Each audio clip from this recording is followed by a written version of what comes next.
We hear it before we see it. A deep, mechanical heartbeat that vibrates through the air, distinct from the drone of traffic.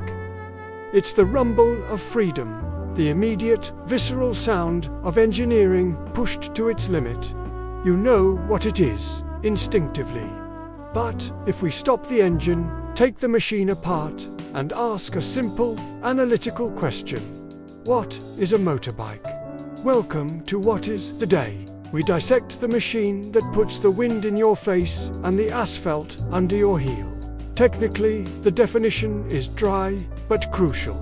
A motorbike or motorcycle is a 2- or 3-wheeled motor vehicle, typically single-track, where the wheels are aligned front to back. It's powered by an integrated engine, usually a spark ignition internal combustion engine, designed primarily for transportation of 1 or 2 people and sometimes light cargo. That's the textbook answer. But machines are defined less by their components and more by their purpose. A car cocoons you, separating you from the environment. A motorcycle weaponizes the environment. It requires balance, concentration, and a willingness to be completely exposed to the elements. From the sun on your neck to the occasional rogue June bug hitting your visor at 70 miles an hour. The motorbike didn't spring fully formed from a genius inventor's notebook. It was a messy, awkward evolution. Born from a marriage of necessity and instability, specifically, the bicycle meeting the engine. The first contenders were essentially motorized bicycles, and they were universally terrible. We have to go back to 1867 to the Monsieur Parrot steam velocipede. A French contraption powered by a small steam engine. Yes, steam. Imagine trying to navigate traffic while shoveling coal into a miniature furnace between your knees.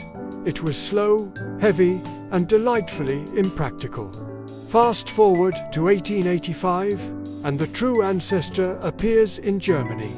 Gottlieb, Daimler, and Wilhelm Maybach, names we now associate with luxury automobiles, created what they called the Reitwagen, or riding car. This machine, often cited as the world's first motorcycle, ran on petroleum spirit, used a single-cylinder, 4-stroke engine, and produced less than 1 horsepower.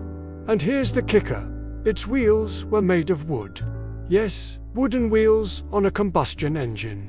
Survival of the fittest was definitely applying pressure on the earliest test riders. The Reitwagen proved the concept, but the true commercial motorcycle industry blossomed in the United States at the turn of the 20th century. In 1901, the Indian Motorcycle Manufacturing Company was founded in Springfield, Massachusetts. They rapidly became the world's largest motorcycle manufacturer, establishing the V-twin engine configuration that would become iconic.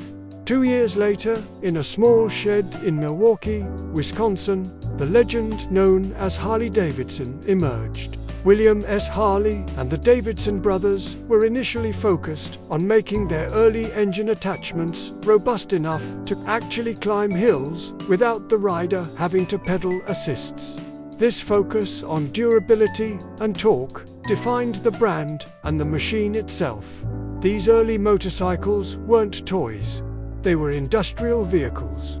They were vital for quick communication, military reconnaissance, and early policing efforts. They were stripped-down utility, designed to be fixed on the side of a dirt road with nothing but a wrench and some grit. The history of the motorbike is inseparable from the history of conflict. Both world wars pushed motorcycle development forward, demanding lighter frames, reliable transmissions, and better suspension to handle the carnage of the early 20th century battlefield. But the true global revolution arrived post-World War II, pioneered by a company you might recognize: Honda. Throughout the 1950s and 60s, Japanese manufacturers like Honda, Yamaha, Suzuki, and Kawasaki perfected the machine. They focused on precision engineering, reliability, and mass production. making motorcycling accessible to the middle class. This diversification led directly to the specialization we see today. The term motorbike is now a massive umbrella covering highly specific machines. There are cruisers, long, low, heavy, focused on comfort and torque, designed for that highway swagger and that unmistakable low-frequency exhaust note that sounds like distant thunder. There are sport bikes, highly aerodynamic, lightweight machines with forward riding positions and high-revving engines focused purely on speed, cornering ability, and lap times. These are engineering marvels that often share technology directly with MotoGP race machines. Then you have the tourers, the luxury liners of the road. Massive fairings, giant luggage capacity, heated grips, built-in navigation, they are designed to cross continents in relative comfort, turning a 3,000-mile journey into a pleasant jaunt. And let's not forget the scooters and mopeds, the urban warriors. While often dismissed by enthusiasts, these are the machines that mobilize entire continents, efficient, agile, and requiring a fraction of the skill of their larger brethren. They are the backbone of rapid, local transport globally.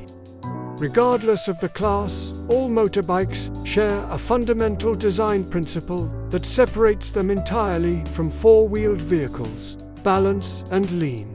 The key to turning a motorbike is not simply turning the handlebars. It's a concept called countersteering. To turn left, the rider actually exerts a brief, deliberate push on the left handlebar, which momentarily steers the front wheel right. This initiates a lean to the left, and the centrifugal force then pulls the bike through the corner. It's physics in action, stabilized by the gyroscopic effect of the spinning wheels.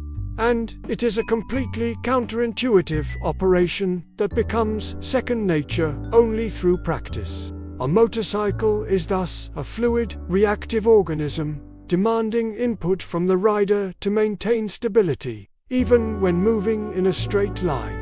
At its heart, a motorbike is a frame usually made of steel or aluminum, an engine providing power, a transmission converting that power, and two wheels connected by suspension designed to handle shocks that would launch a normal bicyclist into orbit. Everything is exposed. There is no engine bay, no firewall, no metal safety barrier. The rider is part of the machine, a component that must be integrated into the mechanical equation for the system to function safely. So, what is a motorbike? It is the culmination of over a century of engineering, moving from clumsy, steam-powered wooden wheels to hyper-specific, titanium-clad superbikes. It is a fusion of utility and rebellion. It is the cheapest form of motorized transport in much of the world, and simultaneously, a multi-million-dollar racing industry. But perhaps, most importantly, the motorbike is noise and motion refined into an experience. It is velocity untamed, requiring the rider to be fully present, paying the highest sensory tax for the purest form of freedom available on asphalt. It's not just two wheels and an engine. It's the ultimate conversation between human, machine, and road.